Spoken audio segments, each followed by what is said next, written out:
एक बार एक डूबते जहाज से किसी तरह बचकर एक आदमी एक सुनसान टापू पर पहुंच गया। ना कोई इंसान, ना कोई टूटी आवाज, बस तूफानों की गर्जना और अकेलापन। जीने के लिए उसने खुद ही एक छोटी सी झोपड़ी बनाई, फल इकट्ठा किए, मछली पकड़ी और धीरे धीरे उसने उस टापू की जिंदगी से तालमेल बिठा लिया। लेकिन एक शाम जब वह लकड़ियां लेने बाहर गया, पीछे से आग भड़क उठी और उसकी पूरी झोपड़ी जलकर राख हो गई। वह टूट गया।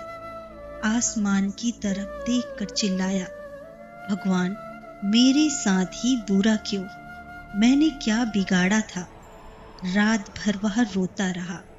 उसे लगा अब बस जिंदगी यहीं समाप्त। लेकिन सुबह जब उसकी आंखें खुली, उसने समुद्र के किनारे एक रेस्क्यू जहाज देखा। कुछ अफसर उसकी ओर बढ़ रहे थे। वह हैरान होकर बोला, आपको कैसे पता चला कि मैं यहाँ हूँ? अधिकारी मुस्कुराते हुए बोले, कल रात आपने इतना बड़ा फायर सिग्नल भेजा, हम समझ गए कि कोई मुसीबत में है। वह कुछ पल तक जली हुई झोपड़ी को देखता रहा और उसकी आंखों से आंसू बह निकले। इस बार उसके आंसू दर्द के नहीं थे, बल्कि उसके समझ के थे। उसे एहसास हुआ, जिसे मैं सबसे बड़ी दुर्घटना समझ रहा था, वह मेरी सबसे बड़ी मदद बन गई। उसने मन ही मन कहा, ईश्वर कभी बुरा नहीं करते, हम बस उसकी योजना समझ नहीं पाते। दोस्तों, हमारे साथ ही बुरा क्यों होता है? क्योंकि वह बुरा हमें किसी बड़े नुकसान से बचा रहा होता है। वह बुरा हमें उस जगह से हटाता है जहां हम फंस जाते हैं।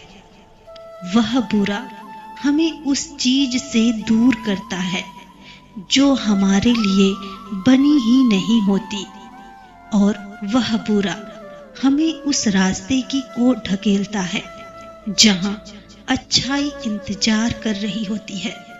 बुरे वक्त का काम हमें गिराना नहीं, हमारी जिंदगी को एक नया मोड़ देना होता है। जिसे तुम हादसा समझते हो सकता है वही तुम्हारी बची हुई जिंदगी हो। ईश्वर छीनते नहीं, वो बस बदलते हैं बेहतर चीजों से।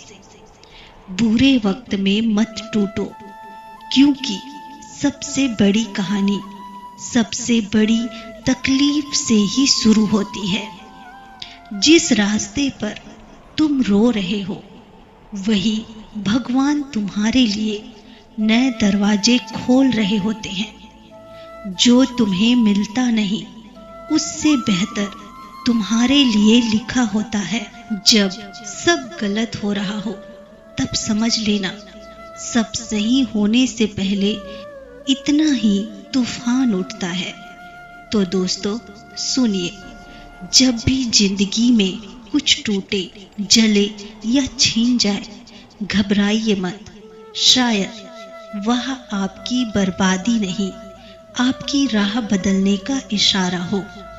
याद रखिए, ईश्वर कभी गलत नहीं होते। वे जब भी लेते हैं, बेहतर देने के लिए ही लेते हैं। मैं हूं हेमा। अगर इस कहानी ने आपके दिल को जरा भी छुआ, तो इसे अपने दोस्तों और अपनों तक जरूर पहुंचाइए, क्योंकि क्या पता किसी के बुरे समय में ये कहानी उसकी जिंदगी की रोशनी बन जाए। अगली कहानी में फिर मिलते हैं। तब तक मुस्कुराइए, सकारात्मक रहिए और याद रखिए, जो होता है अच्छे के लिए ही होता है। अपना ख्याल रखिए।